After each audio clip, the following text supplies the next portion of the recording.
I know this video is going to trigger a lot of people. Oh my god, Stix is talking crap about Tower of Fantasy, what a hater. No, that is not the purpose of this video series. On the contrary, this video series exists to act as a means for me to both critique and to simultaneously compliment what a gacha game does right and what it does wrong. I discuss the positives and the negatives based off of what I experienced while playing it. Tower of Fantasy is a game that both Mrs. Stix, my wife, and I streamed over on Twitch almost every single day during the course of its first global closed beta.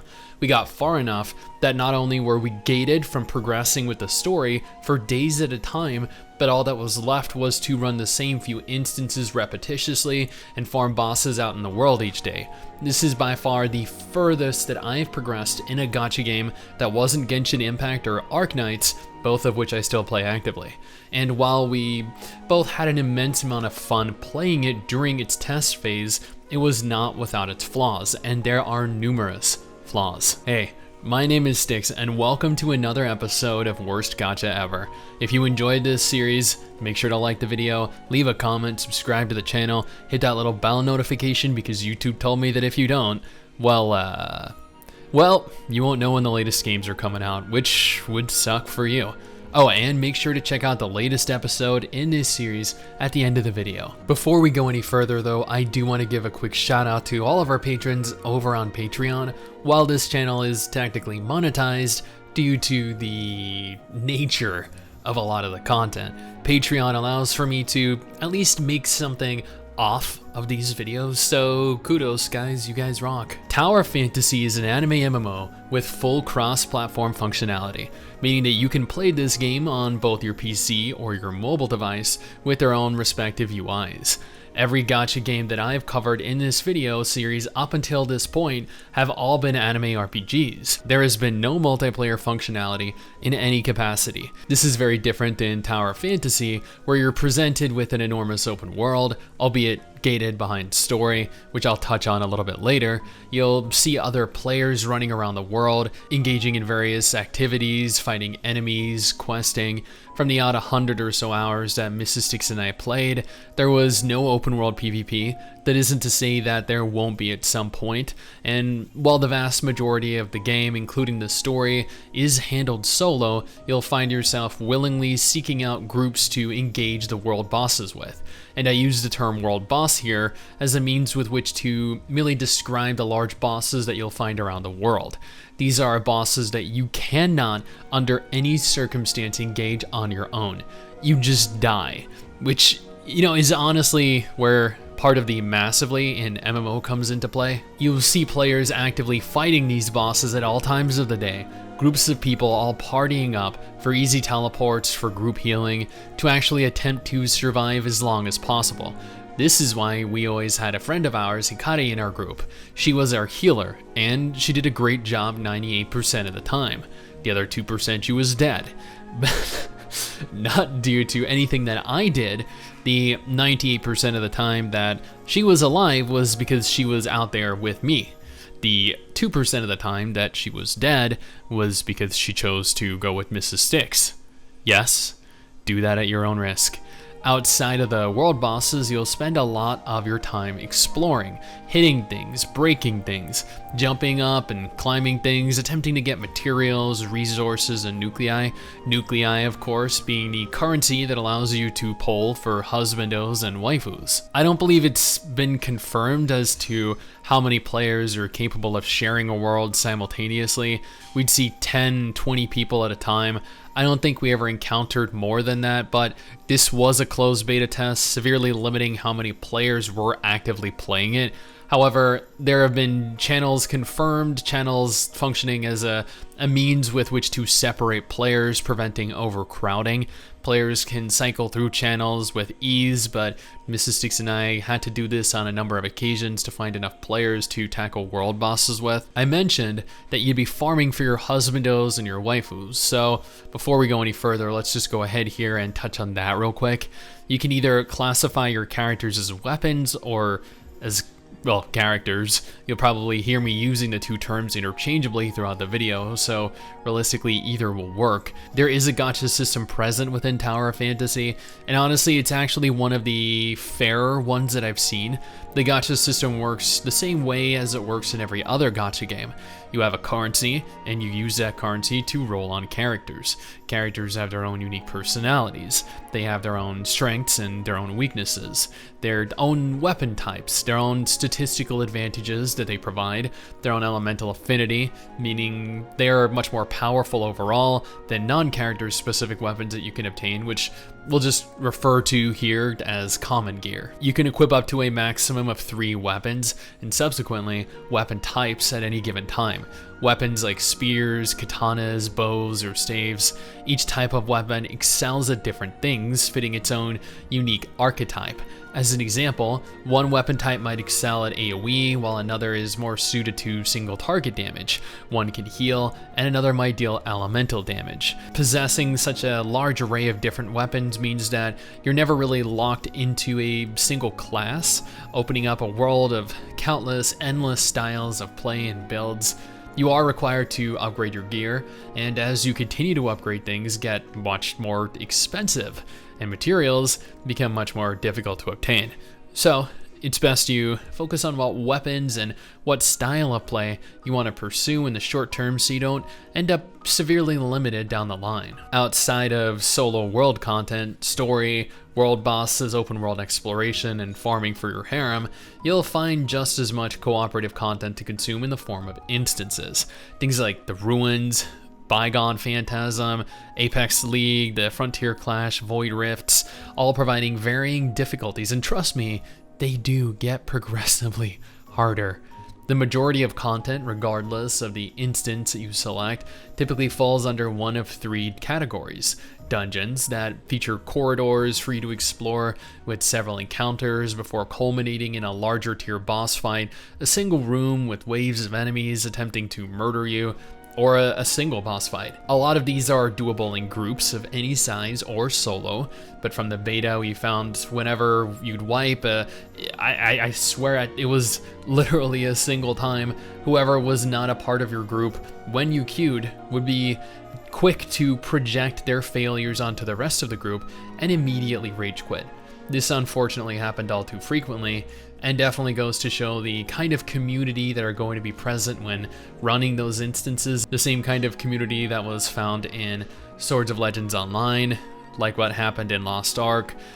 This still to date actively happens in World of Warcraft.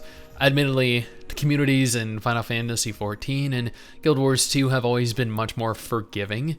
Now, I will note one thing I did find while running instances: there was an auto combat feature. There was no auto combat feature at all throughout the entire game until I hit a certain dungeon. I don't recall which dungeon that was. I don't remember at what point in the story or in the game that auto combat was unlocked, nor do I recall if it was present in all dungeons or a multitude of dungeons or just one dungeon type in specific, but autoplay and auto combat are definitely a feature in some instances, which I am not at all fond of given this is an MMO, and the AI was atrocious standing in AoEs while cycling through abilities. This is going to create a lot of issues for players looking to queue for instances solo, as you might encounter entire groups of auto-playing players and never be able to progress. There's a functional PvP system in place. However, as a fan of PvP myself, I spent 2 years PvPing at the highest level in both Tales of Pirates and Perfect World International, and then spent a year or 2 queuing at around 26 to 2800 in WoW, playing exclusively on PvP servers like Tichondrius and Frostmourne, and never turning War Mode off after transitioning to that model. I didn't really find the PvP in this game very fulfilling. It consists of a small circular surface that you essentially run around trying to dodge the other player's CC before unloading your own onto them. And given you can queue with any weapon you have unlocked, it puts you at a severe disadvantage if you don't have access to the most OP characters, which are always going to be locked behind the gacha mechanic, likely proving to be a very pay-to-win game mode. Yes, your gear is mostly standardized, it's balanced, but if one weapon has hard CC that is just substantially better than every other type, and you have failed to obtain it via pulls, then you're either going to have to wait weeks or months to try your hand at it, or you're just going to cave and pay for it. It's that simple. This game utilizes an interesting blend of action and tap target combat. While you're fully capable of freely aiming and using your abilities without a target, if there is a target within range, you'll immediately lock onto it. Now, granted, you're also capable of cycling through enemies much like you would in any tap target game, and again, as the combat is fully action oriented, that means even though you have a target, you're fully capable of using abilities anywhere at any distance, to close the gap between you and the enemy, to fire at them with a bow with magic, to use an AoE long range, to hit the enemies closest to you, all while slowly working your way towards them. The targeting system itself was honestly probably the worst part of the combat to me. It would lock on to a random target near me, and I'd immediately launch myself at them without even being aware they were there, even though I had a target directly in front of me that I wanted to engage. So while I've talked very highly of the combat on many an occasion, I cannot stress how bad this targeting system can be. At times, not all the time, but if this happens 1 out of 5 encounters, that still leaves you frustrated more often than you'd like. The combat is incredibly fast and arguably has one of the better systems present within the genre. I feel as though it's a little bit stiffer, I guess, than games like Soul Worker or PSO2 New Genesis or even Genshin Impact or Punishing Grey Raven, and admittedly, after watching the new Wuthering Waves gameplay footage, I honestly don't think there's a single game releasing in the near future that looks remotely close to being as good as Wuthering Waves is, including Tower Fantasy. One thing I really enjoy in this game is your ability to create your own character. There are plenty of different options to choose between, however, less so now after they opted to remove the booba slider from the second closed beta. Back during the first closed beta, we could adjust the bust size of our characters. However, thanks to China, that is no longer the case. We still have some great control over how our character looks, but censorship is something that we should never accept. Thankfully, we're given the option of running around as the characters we unlock, although given China and their restrictions, it might not be long until those are censored as well. Now, I know some of you are curious as to the specific rates pertaining to the gacha system in place, and unfortunately, I'm unable to really give those numbers as the global version is yet to confirm them officially. What I can tell you about the gacha is that at 80 pulls, you are guaranteed an SSR character, and unlike Genshin, where if you obtain a 5-star hero, your pity is immediately reset, in Tower Fantasy, it is not, meaning you're more than capable of obtaining a multitude of SSR characters before hitting your pull at 80 pulls and then receiving an additional SSR character as a reward. Admittedly, not many gacha games really do this, and I honestly believe they should. It makes it just so much more fulfilling, so much more rewarding to pull for characters, knowing you're guaranteed one of the rarest husbandos or waifus, even if you're lucky enough to obtain one on the way there. Now, let me talk about the worst aspect of the game to me, the story. On the one hand, the story itself is very generic, it's very bland, which is fine. This is an MMO, that's kind of par for the course. Very rarely do MMOs excel with regards to their narrative. Star Wars The Old Republic, Final Fantasy XIV, The Secret World, and Guild Wars 2 being the only ones that I can really think of. But that isn't where I find fault. Rather, the gating of the story is where I find fault. After completing a number of story quests, I was met with a message atop my screen that told me I had to wait over a day before I could continue any further. I was baffled. Wait, I can't play the story at my own pace. We're limited to a set amount of story per day. As I continued to stream it every day, I would repeatedly be hit by larger and larger spans of time between continuing, at one point being required to wait several days to continue. What this meant was that I couldn't proceed into new areas, as those areas were locked behind a difficulty that I just couldn't tackle due to being restricted from continuing the story at my own rate. Logging in, spending 20 minutes clearing the story, then you're hit with a message telling you to wait 3 days before continuing. Yeah, that's a big red flag to me. Overall, this is an incredibly fun game. Yes, I've covered the horrible things that the company has done in the past in a video titled Exposing Tower Fantasy, and yes, I've done a video recently discussing how the game is pretty much empty, void of players and earnings within China, expressing my fear that the game is going to suffer the same fate over here in the West. However, at the same time, I've done so many positive videos praising this game, the various things I enjoyed about it and my experiences within it were capable of finding fault with something and still enjoying it, right? Limiting ourselves to only one type of expression is ridiculous. Yes, Tower Fantasy is fun. Yes, it has great quality combat. Yes, it has some incredible looking husbandos and waifus. The world is large and expansive. There's a plethora of things to do. And at the same time, the combat can be irritatingly cumbersome. Running the same instances every day becomes repetitious. Autoplay is something that just should not exist in MMOs. And gating the story behind days of waiting is one of the worst decisions they could have made. See? Pros and cons, good and bad.